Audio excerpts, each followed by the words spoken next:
अच्छा हिंदुस्तान हमारा। जय Hind sir. Thank you ma'am. माननीय श्री इकरा चौधरी जी। धन्यवाद सभापति महोदय, आपने मुझे इस विशेष चर्चा पर बोलने का मौका दिया। भारत के संविधान के 75वें वर्ष की चर्चा के मौके पर मैं सबसे पहले संविधान बनाने वालों की दूरदृष्टि को सलाम करती हूँ।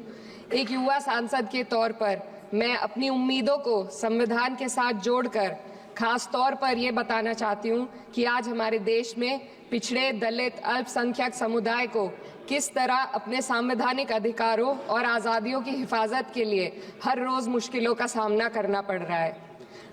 Doctor B.R. अम्बेडकर के कथन से अपनी बात रखना चाहती हूँ। उन्होंने कहा था, मुझे अपने भारतवर्ष पर फक्र है कि जिसके पास ऐसा संविधान है जो लोकतंत्र, समाजवाद और सेक्युलरिज्म को संजोता है। लेकिन आज ऐसा लगता है जैसे संविधान की किताब तो है पर इसे चलाने वालों का ईमान गुम हो गया है। आज हिंदुस्तान में हर वर्ग को किसी न किसी चुनौती का सामना करना पड़ रहा है, मगर अल्पसंख्यक खास तौर पर मुसलमानों पर जो कहर टूटा है वो किसी से छुपा नहीं है। ये लोग सिर्फ अपने मजहबी पहचान की वजह से निशाने पर हैं। संविधान का अनुच्छेद 15 कहता है कि किसी भी नागरिक के साथ धर्म, जाति या किसी और वजह से भेदभाव नहीं होना चाहिए, लेकिन हकीकत इसके उलट है।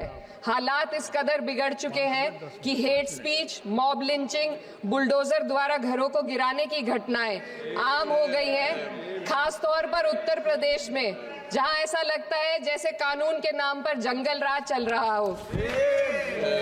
संभल में जो हुआ वो सबके सामने है। पुलिस के संरक्षण में निर्दोष लोगों की हत्या की गई और सरकार ने चुप्पी साध ली। अल्पसंख्यकों पर हिंसा बढ़ती जा रही है, मगर सत्ता में बैठे लोग या तो आंखें मूंदे हुए हैं या फिर इन घटनाओं को बढ़ावा दे रहे हैं। हद तो तब हो जाती है जब न्यायपालिका की बात भी अनसुनी कर दी जाती है। सुप्रीम कोर्ट ने मॉब लिंचिंग पर 11 सूत्रीय निर्देश जारी किए थे। इसमें साफ कहा गया था कि राज्य सरकारें और पुलिस इस तरह की घटनाओं को रोकने और दोषियों पर सख्त कार्रवाई करने के लिए जिम्मेदार है, लेकिन आज भी इन निर्देशों पर अमल नहीं हो रहा है। हाल ये है कि मॉब लिंचिंग को रोकने की बजाय सत्ता में बैठे लोग आग में घी डालने का काम कर रहे हैं। उनकी जुबान से ऐसी बातें निकलती हैं जो नफरत को और बढ़ावा देती है। ये अशांति अब इतनी गहराई तक फैल चुकी है कि हमारे समाज के धर्मनिरपेक्ष चरित्र पर गंभीर सवाल उठ रहे हैं। साल की शुरुआत में ही कई राज्यों में दुकानदारों को अपने नाम बोर्ड पर लगाने के लिए मजबूर किया गया। इसे सेहत और सुरक्षा के कानूनों का हिस्सा बताया गया, मगर असल मंशा कुछ और थी। ये कदम खास तौर पर मुसलमान दुकानदारों को निशाना बनाकर उठाया गया ताकि उनकी रोजी रोटी पर चोट की जाए।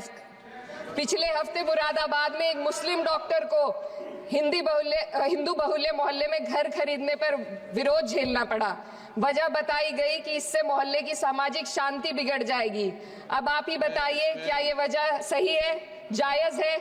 असल में ये छोटी बड़ी घटना इस बात का सबूत है कि सांप्रदायिकता को बढ़ावा देने वाले बयान और नीतियां हमारे समाज को अंदर से खोखला कर रही है। उत्तर प्रदेश में यति नरसिंहन ने बेहद घटिया बयान दिया, लेकिन सरकार इन बयानों पर कोई कार्रवाई नहीं कर रही। हेट स्पीच न केवल जनमानस के विचारों को प्रदूषित करती है, बल्कि इससे अब संवैधानिक पदों पर बैठे लोगों को भी प्रभावित कर दिया है।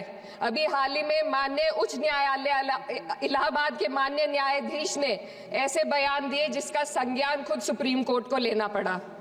संविधान के अनुच्छेद 29 और 30 ने अल्पसंख्यकों को उनके मजहबी और सांस्कृतिक हक दिए हैं ताकि वो अपनी पहचान को बचा सके और अपने संस्थान चला सके, लेकिन आज उन्हीं हकों पर हर तरफ से चोट की जा रही है।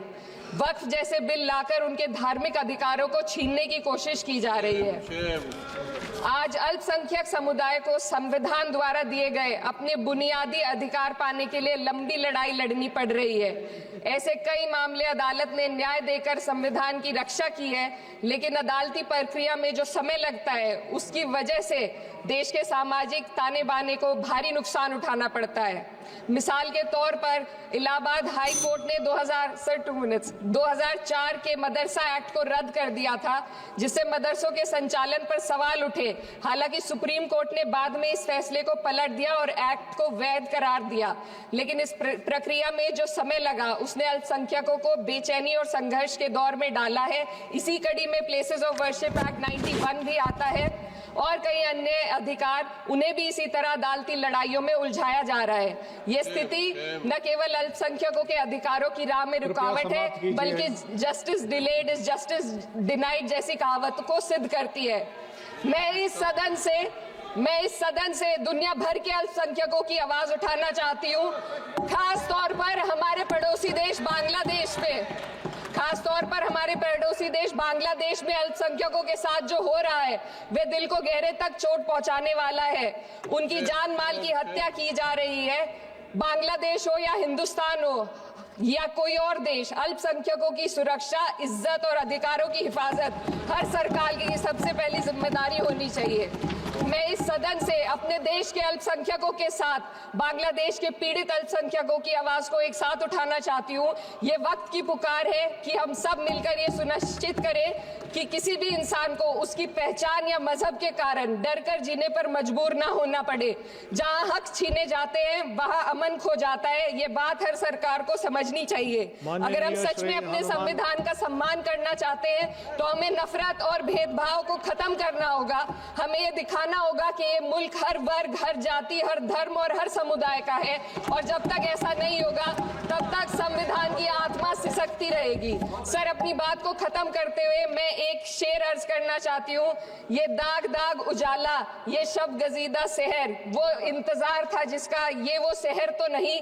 लेकिन अगर इस सदन में बैठे हम सभी सदस्य ये ठान ले कि हमें संविधान के मूल्यों को लागू करना है और उसे लागू करने का प्रयास करें, तो वे सुबह जरूर आएगी जिसके लिए लाखों भारतवासियों ने अपने जानों की कुर्बानी दी थी। श्री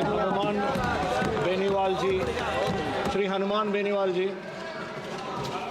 धन्यवाद सभापति जी।